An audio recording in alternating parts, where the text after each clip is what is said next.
Παναγιώτη, κι άλλο. Όλα αυτά είναι τα παιδάκια του Δημοτικού μέχρι επάνω στη σκάλα. Ευλογία.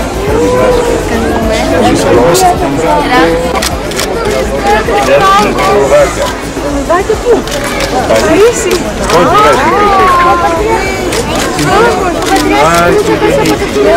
Μπράβο. Μνήμη που έχει. Γεια σας.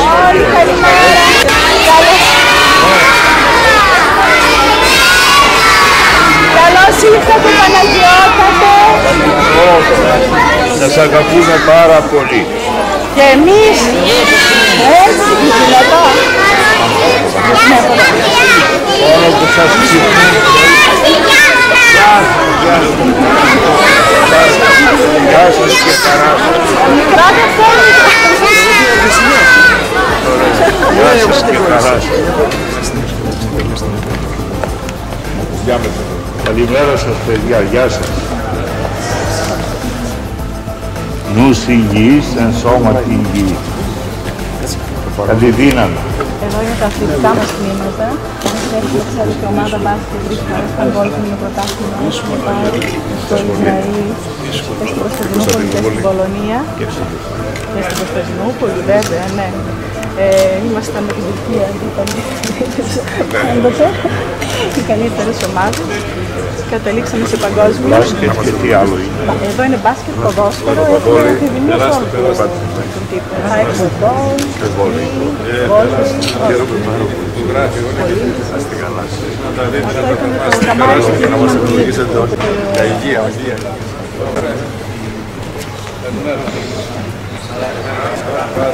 Παναγιώτατε, σεβαστοί πατέρες, εκλεκτοί εκπρόσωποι της πολιτείας και της εκπαίδευσης, κυρίες και κύριοι, αγαπητά μας παιδιά.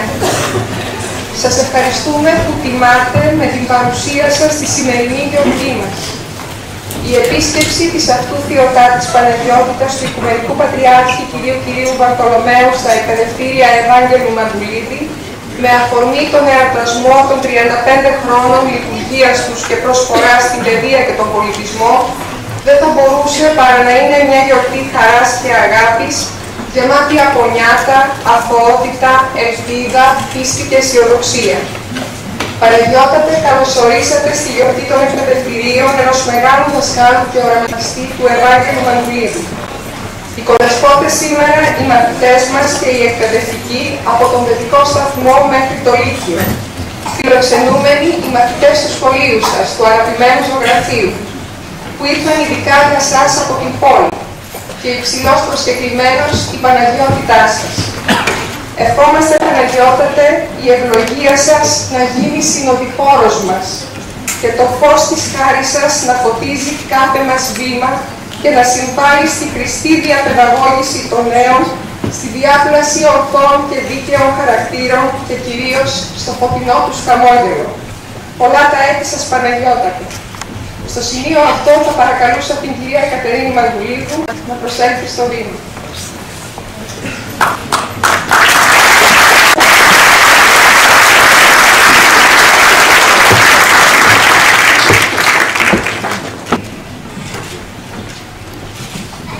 Παναγιώτατε, σεβαστοί πατέρες της Εκκλησίας, εκλεκτοί εκπρόσωποι της πολιτείας και της εκπαίδευσης, αγαπητοί γονείς και φίλοι, αγαπητά μου παιδιά. Παναγιώτατε, πάτερ και δέσποτα, καλώς ορίσατε στα εκπαιδευτήρια Μαντουλίδη. Ύψιστη και μέγιστη τιμή σήμερα η παρουσία σας εδώ. Κοσμείτε τα εκπαιδευτήρια, τιμάτε τη μεγάλη οικογένειά μας και γράφετε μία χρυσή σελίδα στην ιστορία των εκπαιδευτηρίων Μαντουλίδη. Παναγιώτατε, σας ευχαριστούμε θερμά που φυλάζετε θερμοπύλες. Σας ευχαριστούμε που είστε πάντοτε έτοιμος να απαντήσετε σε κάθε πρόκληση και να υπερασπιστείτε το σμεσθένο στα δικαιώματα του Οικουμενικού Πατριαρχείου. Έτοιμος να απαιτείτε και να επιτυγχάνετε το σεβασμό στο φανάρι και στη Μητέρα Εκκλησία. να διαδίδετε το μήνυμα της Ορθοδοξίας σε όλη την οικουμένη, να ακολουθείτε νέα οράματα και να χαράσετε νέους δρόμους, να δίνετε πνοή στα όνειρά μας και να στηρίζετε τις πρωτοβουλίες μας, να φωτίζετε με το λαμπρό σας παράδειγμα το δρόμο των παιδιών μας, όταν με μεγάλη συγκίνηση σας συναντάν στη Χάλκη, στο Φανάρι, στο Ζωγράφιο, στα μαθητικά συνέδρια για τον Αλέξανδρο Παπαδιαμάντη και τον Κωνσταντίνο Καβάφη που πραγματοποιήσαμε σε συνεργασία με το Ζωγράφιο υπό την αιγίδα του Οικουμενικού Πατριαρχείου, στη συναυλία του Διονύση Σαββόπουλου, στο παραμύθι χωρίς όνομα, σήμερα με τα μικρά μας παιδιά. Παναγιώτατε, εσείς μαζί με μια χούφτα Έλληνες της πόλης συνεχίζετε όλα όσα οι πρόγονοι μας με σεβασμό και πίστη σας εμπιστεύτηκαν. Με το κεφάλι ψηλά, γεμάτη περηφάνεια και χαμόγελο, όπως οι μικροί μαθητές του ζωγραφείου σήμερα, που θα καμαρώσουμε σε λίγο, επιτελείται ένα έργο αξιοζήλευτο και μοναδικό. Το Ζωγράφιο, ένας φάρος φωτεινός του ελληνισμού, με τον άξιο διευθυντή του, τον Γιάννη Δεμιτζόγλου, με τους εκπαιδευτικούς, με τους μαθητές του, παραδείχνουν κάθε μέρα μαθήματα αρχοντιάς, φιλοξενίας, ευγένειας, καθαρής ιδεολογίας. Σε δύσκολες εποχές, για την πατρίδα μας, όπως είναι οι μέρες που περνάμε, τέτοιες φωτεινές μειοψηφίες μας κάνουν όλους υπερήφανους για τον ελληνισμό και μας δίνουν κουράγιο για να συνεχίσουμε. Στο σημείο αυτό θα ήθελα να ευχαριστήσω τον κύριο Γιάννη Δεμιτζόγλου, Διευθυντή του Ζωγραφείου Λυκείου, για την προσφορά του στα παιδιά του, στους αγαπημένους του μαθητές, στην εκπαίδευση, στον ελληνισμό, για όλες τις ευκαιρίες που δίνει σε όλους μας, που μας κάνει περήφανους που είμαστε Έλληνες. Παναγιώτατε, τα εκπαιδευτήρια Μαντουλίδη κλείνουν φέτος 35 χρόνια λειτουργίας και προσφοράς στην εκπαίδευση, στον πολιτισμό και στον αθλητισμό. Ήταν το 1978, όταν ο Ευάγγελος Μαντουλίδης, νέος αλλά ήδη καταξιωμένος φιλόλογος, κυνήγησε το όνειρό του για ένα σχολείο υποδειγματικό που θα έκανε πράξη τα οράματα και τις αρχές του. Το εγχείρημα μεγάλο, το ρίσκο υψηλό. Τίποτε όμως δεν φάνταζε ακατόρθωτο για τον δυναμικό, πεισματάρι, ποντιακής καταγωγής φιλόλογο. Ούτε οι χορηγοί που δεν ήρθαν ποτέ, ούτε κάποιοι ενδιαφερόμενοι επιχειρηματίες που δεν έδειξαν ποτέ ενδιαφέρον. Μόνος του, χωρίς υποστηρικτές, χωρίς πλάτες, χωρίς καν συνεταίρους. Ορφάνεψε από πατέρα στα 4 του χρόνια και τα δύσκολα, πολύ φτωχικά παιδικά του χρόνια σμήνευσαν τον δυνατό και ακέραιο χαρακτήρα του. Στάθηκε όρθιος όμως και δυνατός και πάνω απ' όλα καθαρός. Ενώ μεγάλωσε χωρίς το πρότυπο του πατέρα, έγινε πρότυπο πατέρα, συζύγου, φίλου και συνεργάτη. Με τη δύναμη του χαρακτήρα του, με τις αδιαπραγμάτευτες αξίες του, το ήθος του, την εντιμότητα και με απίστευτη εργατικότητα έστησε τα εκπαιδευτήρια Μαντουλίδη, το σχολείο που έκανε πράξη τα οράματά του και κυρίως τις αρχές του. Για τον Ευάγγελο Μαντουλίδη, το σχολείο επιτελεί την αποστολή του όχι μόνο όταν ετοιμάζει τους αυριανούς επιστήμονες, αλλά όταν παράλληλα βλάπτει ψυχές και μπορεί να εφησίσει στην νεολαία ανθρώπινες αξίες και ιδανικά. Σε αυτούς τους πυλώνες στηρίζεται όλα αυτά τα χρόνια το πολυδιάστατο εκπαιδευτικό, πολιτιστικό και αθλητικό έργο των εκπαιδευτηρίων Μαντουλίδη. Το σχολείο του Ευάγγελου Μαντουλίδη. Ακόμη και όταν εκείνος έφυγε ξαφνικά και άδικα τον Απρίλιο του 2007. Όλοι εμείς, η οικογένειά του, οι συνεργάτες του, αλλά και οι μαθητές του και οι γονείς τους, τιμούμε τη μνήμη του και πιστοί στο όραμά του, βασιζόμενοι στις ίδιες αρχές, με το ίδιο μεράκι, Συνεχίζουμε το έργο του στον ίδιο δρόμο που χάραξε, στοχεύοντας και ακόμη πιο ψηλά. Ευχόμαστε με τη χάρη του Θεού, την ευλογία της Παναγιώτητάς σας, να τιμήσουμε όλα όσα μας εμπιστεύτηκε και να διαπλάκτουμε χαρακτήρες πρότυπα όπως ο ιδρυτής μας. Παναγιώτατε, σας ευχαριστώ που τιμάτε σήμερα με την υψηλή παρουσία σας την επέτειο των 35 χρόνων λειτουργίας των εκπαιδευτηρίων που ίδρυσε ο άνθρωπος, ο δάσκαλος, ο οραματιστής Ευάγγελος Μαγκουλίδης. Εύχομαι τα όνειρά σας και τα οράματα όλης της Ορθοδοξίας να γίνουν πραγματικότητα και η φλόγα του καντιλιού που σιγοκαίει στο φανάρι να γίνει φωτιά, να γίνει φρικτορία για να διαδώσει το λόγο σας σε όλη την οικουμένη.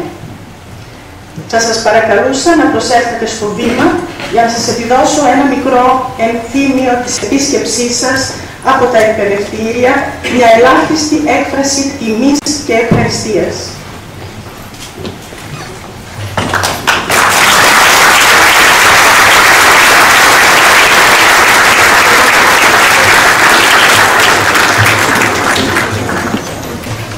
Πρόκειται για έναν ιστορικό χάρτη, Παναγιώτατε, ο οποίος περιγράφει την αυτοκρατορία του Μεγάλου Αλεξάνδρου και σημειώνει όλες τις γνωστές στην εποχή εκείνη πόλης με το όνομα Αλεξάνδρεια. Χαρτογράφος ήταν ο Αντόλφ Ιππολίτου Φερ 1789-1865 και εκδόθηκε στο Παρίσι στο 1845. Ο χάρτης ανήκει στο μνημειώδες έργο Atlas Universel και στο θέμα Geographic Ancien.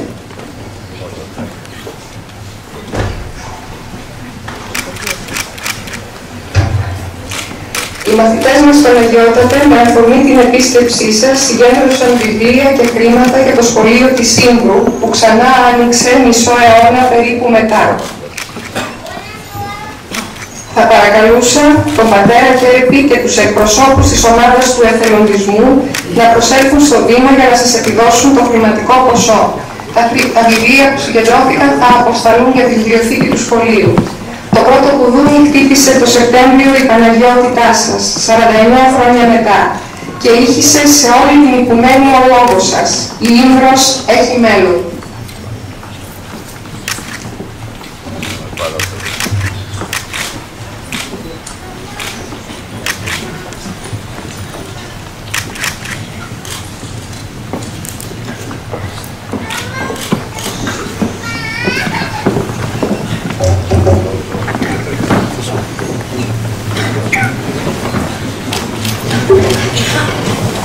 Εξοχότατε κύριε Υφυπουργέ Παιδείας, ιερότατε και φίλτατε εν Χριστώ αδελφέ Μητροπολίτα Κασανδρίας κύριε Νικόδημε και λοιποί αδελφοί ιεράρχε, ευγενοτάτη κυρία Αντουλίδου, κυρία Διευθύντρια, κύριοι καθηγητές και καθηγήτριες, αγαπητοί μαθητές και μαθήτριες και όλοι οι εκλεκτοί παρόντες. Έχοντες πρόσφατες τις εντυπώσεις από την επίσκεψή σας, αγαπητοί μαθητέ, στην Κωνσταντινούπολη, είναι μεγάλη η χαρά που μας δίνεται η ευκαιρία και ασφυκτικό πρόγραμμα. Επράξαμε ό,τι ήταν δυνατό για να ανταποκριθούμε στην πρόσκλησή σας και να πραγματοποιήσουμε αυτή την επίσκεψη στο σχολείο σας, το ονομαστό και ξακουστό. Η χαρά μας είναι ακόμη μεγαλύτερη επειδή η επίσκεψή μας πραγματοποιείται την παραμονή της εορτής του Αγίου Δημητρίου, του προστάτη της πόλης σας και των μαρτύρων που μαρτύρησαν μαζί με εκείνον, του Αγίου Νέστορα και του Αγίου Λούπου. Και επειδή είναι προστάτης της πόλης σας, είναι προστάτης και των παιδιών και των σχολείων της, δηλαδή και δικό σας προστάτης ο Άγιος Δημήτριος. Μην ξεχνάτε, παιδιά μας, ότι οι Άγιοι αυτοί δεν είχαν μεγάλη διαφορά ηλικίας από τους μεγαλύτερους από εσάς όταν μαρτύρησαν για τον Χριστό. Για τον Άγιο Νέστορα μάλιστα, το αρχαιότερο σήμερα κείμενο για το μαρτύριο του Αγίου Δημητρίου γράφει ότι ήταν νεανίσκος άρτη των Ήουλων επανθούντα φέρον. Δηλαδή μόλις είχε αρχίσει να βγάζει γένια σαν χνούδι ο Νέστορ. Συνεπώς, εάν τον συγκρίνουμε με εσάς, θα ήταν περίπου στις τελευταίες τάξεις του λυκείου σας ή το πολύ λίγο μεγαλύτερος. Το παράδειγμα τους μας δείχνει ότι δεν είναι απαραίτητο να είναι κανείς μεγάλος στην ηλικία για να επιτύχει μεγάλα κατορθώματα.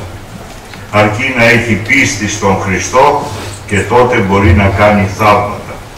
Έτσι ο Άγιος Νέστορ, παρότι ήταν τόσο νέος, δεν λυπήθηκε τη ζωή του και ήταν έτοιμος να θυσιάσει τα πάντα για τον Χριστό.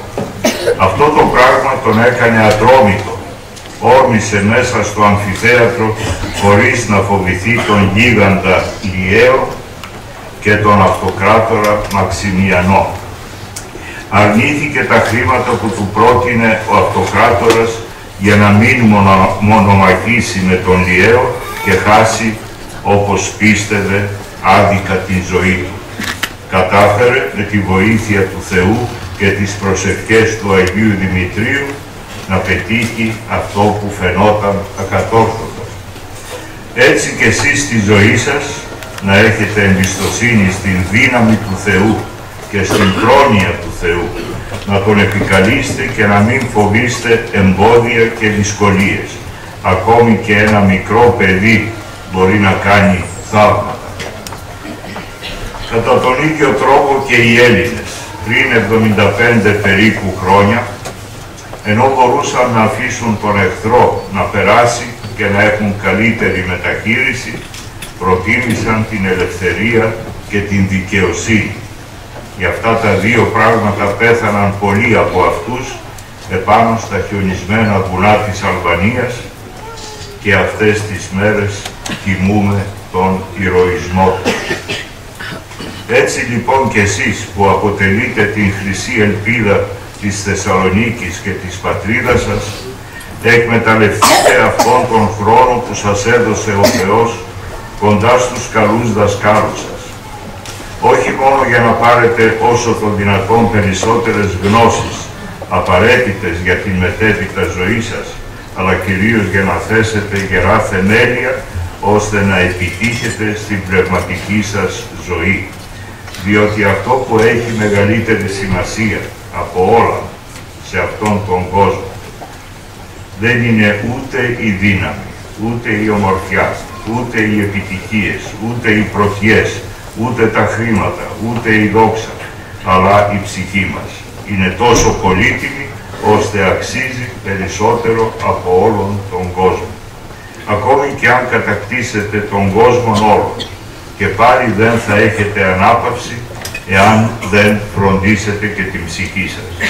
Μην ψάχνετε την ευτυχία σε εφήμερα και παροδικά πράγματα. Η αληθινή ευτυχία και η αληθινή χαρά βρίσκεται μόνο κοντά στο Χριστό και μέσα στην Εκκλησία Του. Και για να πλησιάσει κανείς τον Χριστό, αυτό μπορεί να το κάνει μόνον όταν αγαπά τους γύρω του. Διότι όπως λέγει ο αγαπημένος μαθητής του Χριστού, Ιωάννης ο Θεολόγος, όποιος λέγει ότι αγαπά τον Θεό και δεν αγαπά τον αδελφό του, είναι ψεύτης. Αφού δεν αγαπά τον αδελφό του, τον οποίον βλέπει κάθε μέρα, πώς θα αγαπήσει τον Θεό που δεν τον βλέπει, ρωτάει ο Άγιος Ιωάννης. Μα θα με ρωτήσετε, αγαπητά μας παιδιά, και πώς ξέρουμε ότι υπάρχει ο Θεός, αφού δεν τον βλέπουμε. Ο Θεός βρίσκεται ακόμη και στον αέρα που αναπνέουμε. Όποιος όμως από εσάς έχει αμφιβολία γι' αυτό, μπορεί να κάνει ένα πολύ απλό πράγμα. Να σταθεί απέναντι στον Θεό και να το ρωτήσει: «Θεέ μου, υπάρχεις? Πες μου ποιος είσαι». Και ο Θεός, που είναι στοργικός πατέρας, θα του απαντήσει και θα του δείξει τον δρόμο. Ο Θεός μας δεν είναι μία αφηρημένη ιδέα, αλλά ένα πρόσωπο. Φτάνει μόνο ο καθένας μας να είναι έτοιμος να τον ακολουθήσει μέχρι τέλους. Γιατί ο δρόμος που οδηγεί στον Χριστό είναι ωραίος, αλλά έχει και δυσκολίες. έχει κούραση, έχει ανηφόρα, έχει και μοναξιά, όχι με την έννοια ότι είναι ο άνθρωπος μόνος του, αλλά ο πολύς κόσμος δεν τον καταλαβαίνει και μπορεί να τον κοροϊδεύει και να τον ηρωνεύεται επειδή βρίσκεται σε αυτόν τον δρόμο και αυτό τον κάνει να αισθάνεται κάπως μόνος. Με αυτή την έννοια λέμε για τη μοναξιά. Αλλά ο Θεός είναι πάντα μαζί του και δεν τον εγκαταλείπει ποτέ, ούτε σε αυτήν τη ζωή, ούτε στην άλλη. Και πού υπάρχει ο Θεός? Παντού, ιδίως όμως μέσα στην Εκκλησία. Εκεί καταλαβαίνουμε περισσότερο την ύπαρξή του. Την καταλαβαίνουμε με την προσευχή, με την συμμετοχή στα μυστήρια της Εκκλησίας, ιδίως στο μυστήριο της εξομολόγησης, όπου μέσα από την συζήτηση με τον πνευματικό μας κατανοούμε καλύτερα την ύπαρξη του Θεού και τότε αισθανόμαστε παντού την ύπαρξή του και την αγάπη του για μας. Είμαι βέβαιος ότι ο αγαπητός πατήρ Χρήστος που έχετε εδώ στο σχολείο σας, το σπουδαίο επαναλαμβάνω σχολείο σας τα λέγει αυτά τα πράγματα και σας εξομολογεί με πολύ στοργή και κατανόηση και αγάπη. Όταν κάποιος βαδίζει μέσα στον δρόμο της Εκκλησίας, τηρώντας αυτά που μας άφησε ο Χριστός στο Ευαγγέλιό Του, κερδίζει την πραγμάτωση της υπάρξεώς Του από αυτήν την γη, δηλαδή την αιώνια ένωση με τον Χριστό που είναι ο Παράδεισος. Διότι στον Παράδεισο, όπως γράφει στην Αποκάλυψη ο Ευαγγελιστής Ιωάννης, δεν υπάρχει ναός, κτίριο, εκκλησία, γιατί ο ίδιος ο Κύριος είναι ο ναός. Ζήσετε λοιπόν κοντά στην Εκκλησία, παρακολουθήστε την ζωή της ενορίας σας, αγωνιστείτε να βρείτε τον Θεό και αναμφίβολα θα επιτύχετε και στη ζωή σας. Η Εκκλησία μας θα σας δώσει τα εφόδια για μια ευλογημένη ζωή μέσα στην ελληνική κοινωνία και την βεβαιότητα για την απόκτηση της Βασιλείας των Ουρανών. Ευχόμεθα την ζωή σας να την στερεώσετε επάνω στην πέτρα που είναι ο Χριστός. Πάνω σε αυτήν την πέτρα, ακόμη και αν πέσουν όλοι οι άνεμοι και όλα τα κύματα της ζωής, δεν θα μπορέσουν να την σαλέψουν. Αντίθετα, αυτός που ξεκινά να ζει χωρίς Χριστό μοιάζει με εκείνον που έχει θεμελιώσει το σπίτι του στην άμμο και με τον πρώτο άνεμο πέφτει και σοριάζεται κάτω. Έτσι μας λέει το Ευαγγέλιο. Εμείς ως ο πνευματικός σας πατέρας, ως ο Οικουμενικός Πατριάρχης, θα χαιρόμεθα πάντοτε πληροφορούμενοι τις ποικίλες εκδηλώσεις και επιτυχίες του σχολείου σας, μορφωτικές, αθλητικές, κοινωνικές, οι οποίες τιμούν πρώτα εσάς και προσφέρουν χαρά και ικανοποίηση στους διδασκάλους σας και στους γονείς σας, αλλά και ωφέλεια στο κοινωνικό σύνολο.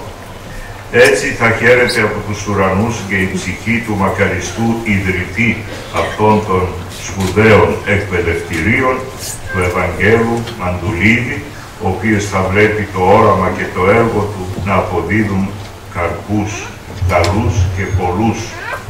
Ο Θεός ας αναπαύει την ψυχή του και ας δίνει δύναμη και φωτισμό στη διεύθυνση του σχολείου που συνεχίζει επάξια το έργο στους δασκάλους και στους καθηγητές σας και να ευλογεί τις προσπάθειές τους για να σας δώσουν ό,τι καλύτερο έχουν όσα περισσότερα μπορούν.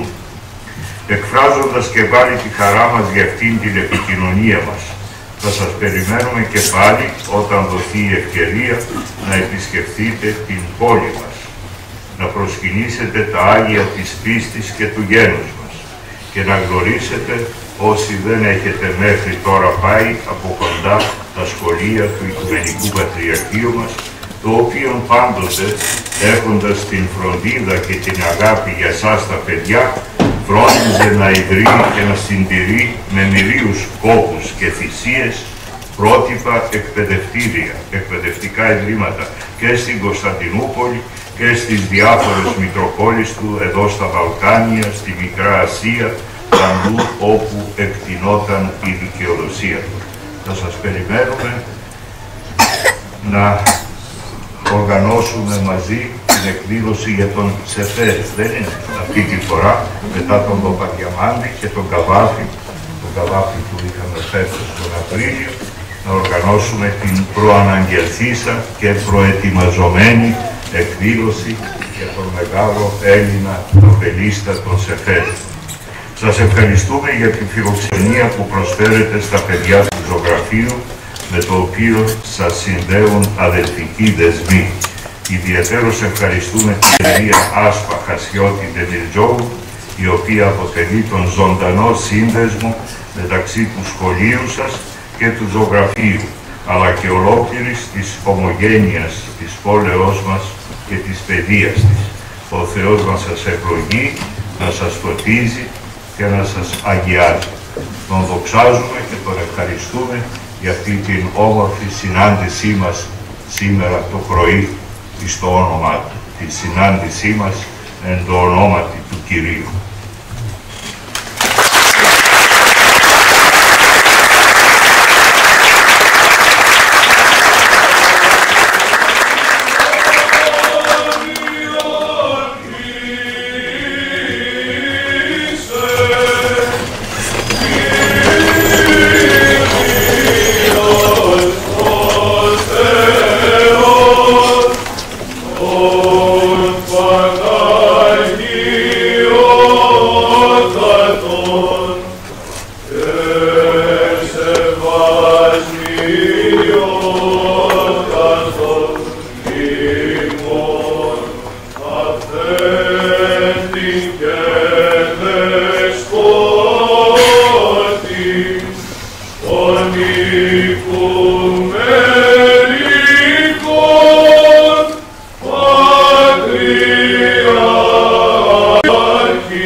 Το Βυζαντινό Πολυχρόνιο ακούστηκε από τον Κωνσταντίνο Μαρινόπουλο, λαμπαδάριο του Καθεδρικού Ναού Θείας Αναλήψεως Κατερίνης και τον Βυζαντινό Χορό. Σας ευχαριστούμε πολύ.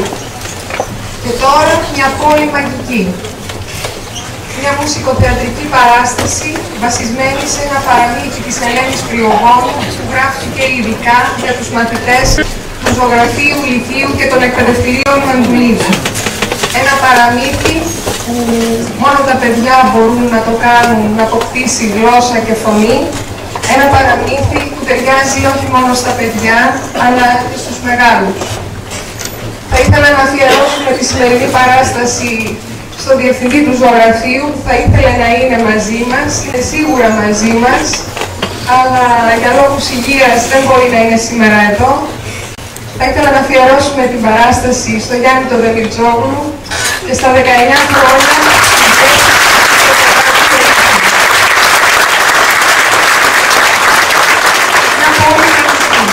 το παραμύθι αρχίζει. Μιτσίτσε, βάφη, γαρίφαλο, βανίλια, μαστίχα. Μπαχαρικά, μπαχαρικά, μοσοκάρι το γαρίφαλο κείμενο.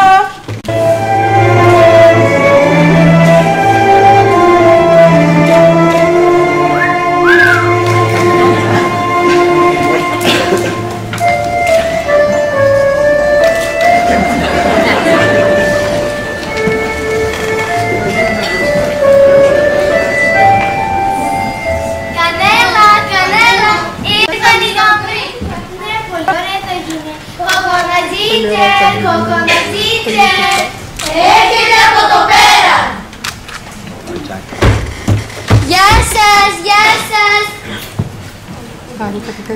Συγγνώμη, άργησα γιατί μαγείρευα για τον άντρα μου τον κόριανδρο. Πού είναι η Άννα?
Κόρη να αγαπώ,